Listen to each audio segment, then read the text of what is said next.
Hello and welcome. You're watching NewsX and I'm Megha Sharma. Now, there's a disturbing development that has taken place in USA. The US ambassador, US charged affair, Atul Keshup, is a temporary ambassador to India who is also an Indian American. Now, he has met with RSS chief Mohan Bhagwat in the past few days, and on 9th September 2021, which has raised eyebrows in the United States of America, as the US House of Representatives David Trone has warned discharged affair Atul Keshup against lending legitimacy to the RSS.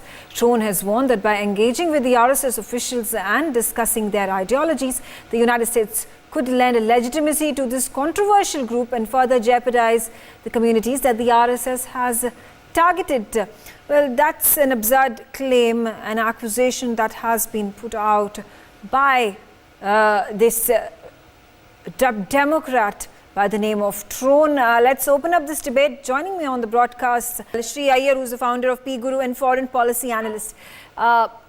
Sri Iyer, why do you think such kind of a propaganda is being built against Atul Keshup, the charged affair for India from the United States? Who are these elements that are actually instigating the country, instigating the people, instigating the masses against India and the RSS? Absolutely, and the ambassador is too kind, and I will tell you, this is the IQ level of some of our elected congressmen and women. I'm a citizen of India, I'm a citizen of the United States, and I have full liberty to tell what I think of the IQ level of some of these lumpens. And Mr. David Trone, if you have any questions about RSS, talk to me, call me. I host a show every day of the week. I talk about global insights. Okay, so if you have any questions, please call me. By the way, do you know that your progressive chair, Whip, has married her own brother and she has also fudged immigration data? Why don't you try and see if you can set her straight? Her name is Miss Ilhan Omar. Okay. And who gave you this stuff, a congressman? I would like to know. Did you get it from CAIR? Because I can tell you, 7 of your esteemed city councils consisting of Democrats sold their souls for a few dollars and voted on anti-CAA resolutions without reading a single line of it, without understanding what they were voting for. All they did was blindly close their eyes and say, this doesn't concern me, this doesn't concern my city, this doesn't concern my state, this doesn't concern my country. Somebody wants me to vote against something that happened in a different country. For that, I'm getting paid. I would like to know how much you got paid, because I have some inside information on how much money was paid to you all. So then you went and voted for it. You had 7 cities do that, and the 8th city, we finally stopped them at Chicago, told the congressmen and women, look, this is what you're doing. You're doing a very big mistake by doing this, and then only it stopped.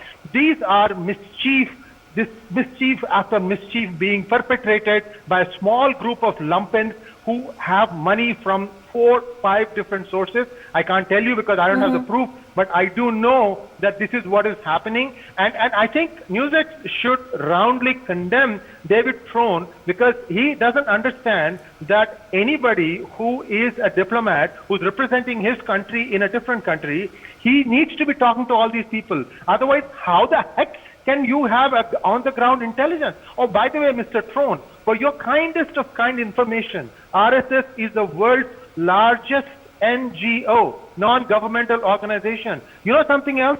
When there is a national calamity in India, guess who gets there first?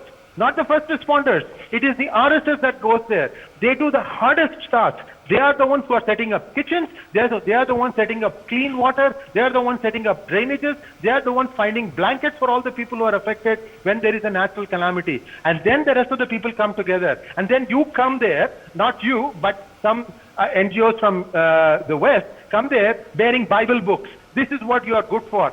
Mr. Trone, please call me. I have a US number. I live in the United States. I'll be happy to tell you. I'll be actually happy to invite you on a debate so that I can disabuse you of all your notions about RSS. The RSS is one of the kindest, large-hearted organizations. They do a lot of work. They don't check your name. They don't ask your religion when they do all their services. Thank you very much. Okay. That was a strong statement coming in from Sri Iyer and Bandan Pandey, who's an RSS supporter as well. Absolutely, RSS don't supporter as stop. well, or joining me on the broadcast. And Bandan, you know, in that letter that has been written to Charge d'Affaires Atul Keshap, what this Democrat Congressman David Trone is also mentioning is it is accusing the RSS of being a xenophobic organization that is looking to convert Christians, looking to convert Muslims into Hinduism, and these kind of statements that are being made, and how much far to the truth are these on the ground? Hey, it's two-way traffic. If one can convert from Hinduism to Christianity, Yeah. if somebody wants to convert back from Christianity to Hinduism, what's wrong in that? But I'm telling you, I have no qualms in calling Mr. Trone's intelligence here. I'm telling him that if you really want to understand this, give me a call. Let's have a talk, mano y mano, okay? And then let us sort this thing out. Okay. Don't start writing these nonsense letters Okay. because it's very irritating. That's why It's I'm irritating, irritated. irresponsible, also puts United States and its diplomats in a bad light. I'll seek a comment from Shia here as well. Why is it that there has been so much disinformation, hatred that is being spread very recently against Hinduism? Who are these people again, and why now? Well, suddenly with this occupation of Afghanistan, the lumpens in Pakistan suddenly think that they have got their mojo back. And some of these things are a reflection of these things. Their actions are a reflection of that. But be that as it may, you know, if in terms of lobbying, Pakistan has a much, much bigger, stronger lobbying group than India. And India is a true democracy. They say, you know, why should we have to say something? Why should we have to tell America the truth? After all, is the American Secretary of State talking to India saying that you have a problem? No. So these eruptions, volcanic eruptions once in a while by form of letters and all these things, these will keep happening. But one thing that I want to caution is, which is why I'm kind of saying I'm irritated, is because it usually starts with one letter. And suddenly somewhere else, some other congressman or woman would write something similar. And if you do a one-to-one comparison of the two letters, they'll be amazingly same. And some of them are so innocent. They'll say, oh yeah, we got this thing from this organization. They asked us to write this.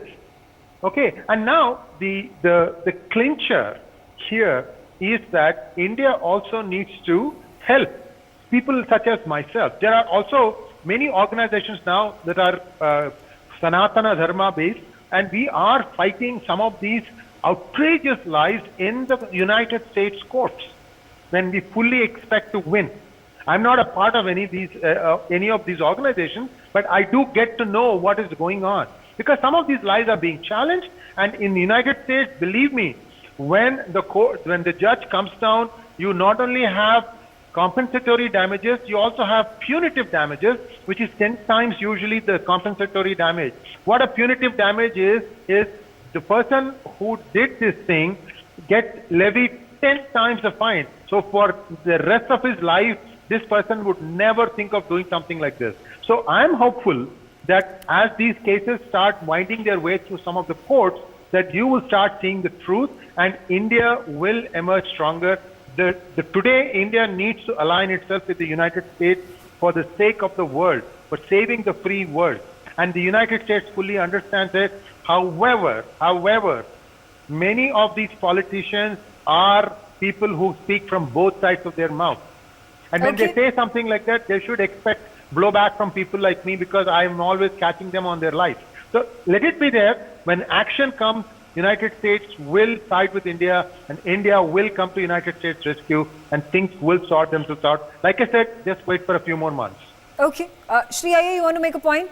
Yes, just to touch upon what you mentioned about dismantling global Hindutva, that webinar, do you want to guess how many emails were shot off to all the universities that were quote unquote sponsoring that event? 500,000 over a weekend. Many of their servers just broke down completely. That's when they sat up and woke up and said, oh my God, what is it that we are doing? Everybody went and then withdrew all their logos because giving their logos meant that they were officially sponsoring that. A lot of things happened. Fight back is on. We are always mindful of the fact that it is not the size of the dog in the fight. It is the size of the fight in the dog. And that's how we are going to take this thing on. Unfortunately, a lot of Indian Americans, 4 million of us, 80% still believe that being Democrat is the right thing. However, that needle is moving. People are becoming more independent. They want to make their choices based on the candidates that are presented in front of them. And I'm very hopeful that this thing is going to right itself very soon. Maybe 2-3 years. Just watch.